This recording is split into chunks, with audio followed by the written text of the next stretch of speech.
this is a little man. That's what a baby is a little man. Okay, so let's write it's a man here. So, all right, and this man has what? He has no name. Do y'all know what your name was before you got here? Somebody will tell you what your name was, didn't they? All right, so the man has no name.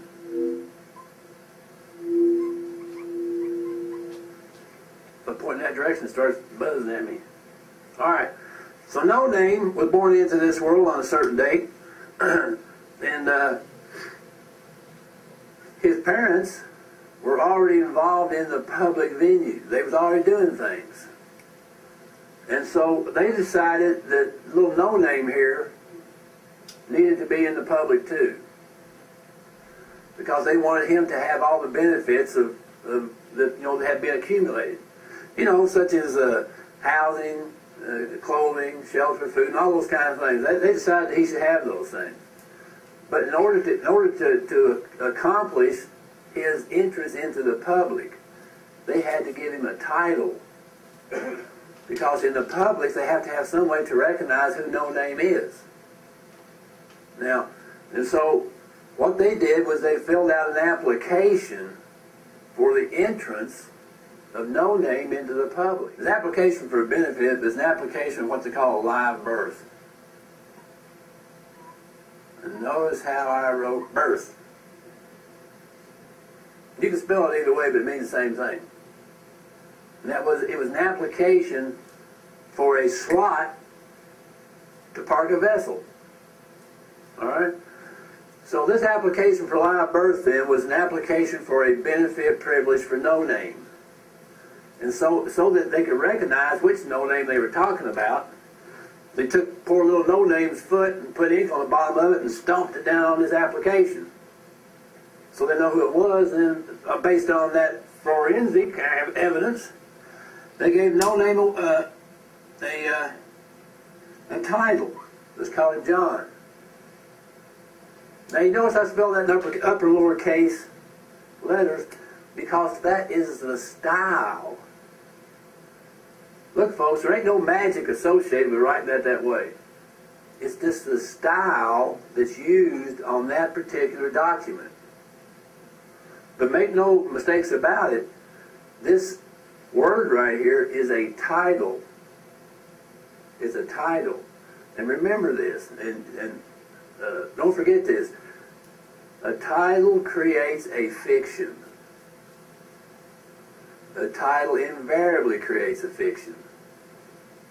Because is this baby right here equivalent to John? No. It's just, Mom said, "Hey, John, come to breakfast." So John knew to come. That's all that means. See? And so by this application for the live birth, a new title was created for the entity to put his footprint on that application. That's all it is. Now,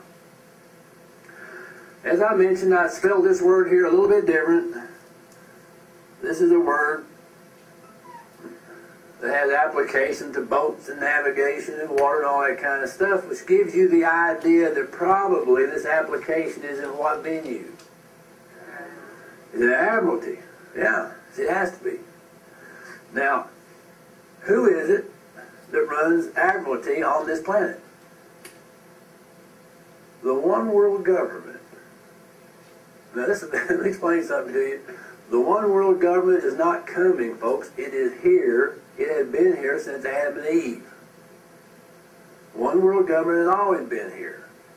And it's always operated upon the same principles. And it does conform to natural law. But in any event, this right here, this process right here is all in the Admiralty. This is not a common law deal. If the baby child that was born, if they wanted to keep it in common law, where would they have put his title? The Holy Bible. That's what they've done. Okay, so I'm telling you that there's more than one system that goes on when children are born, and you can have either system you want. You can still put your children in the Bible; it ain't gonna hurt nothing. But I'm just explaining to you that they're trying to get this entity into the public, so that he can have the opportunity to use all the things that exist in the public. All right. Now, from this application, there was an account set up. And so they went over here and set up an account.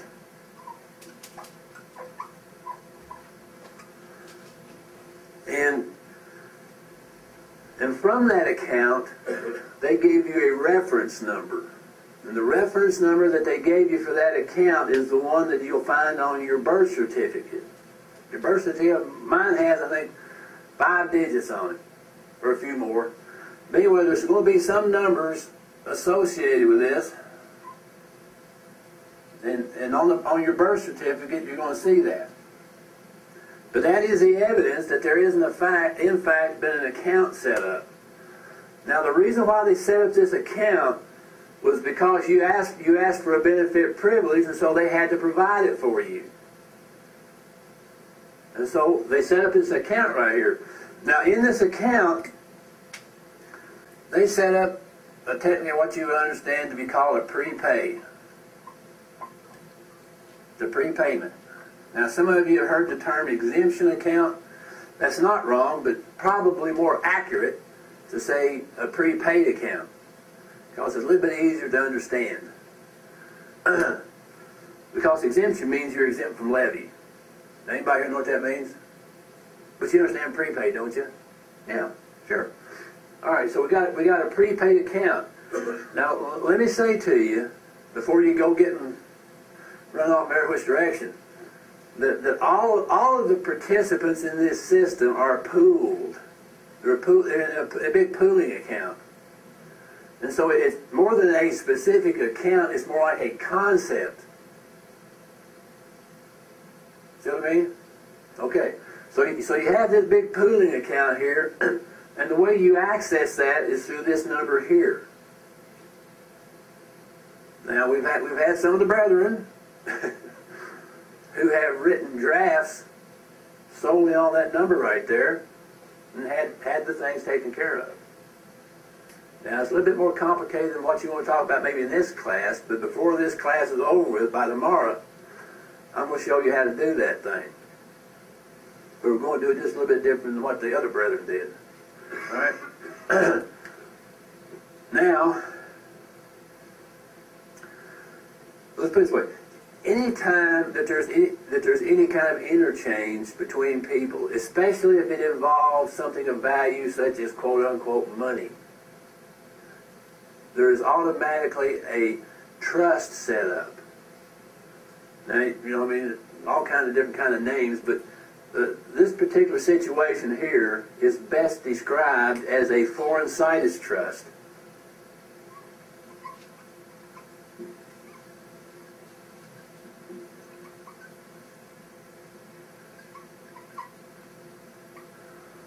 Okay, so now, on this foreign situs trust, who do you think the trustee of it is?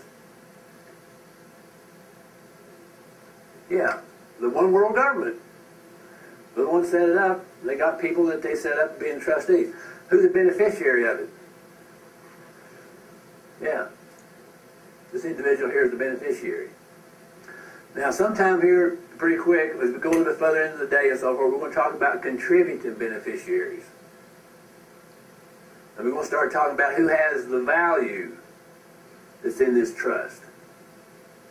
Okay? So on this trust, on this prepaid account, there was a certain sum that was determined, and that sum was determined by accessing the life insurance actuarial tables. The government actually went to the insurance companies and said, how much, what's the value of a person's life's work? And they set a number on it at some figure. Let's just say, for the sake of argument, that it's $1 million. Okay?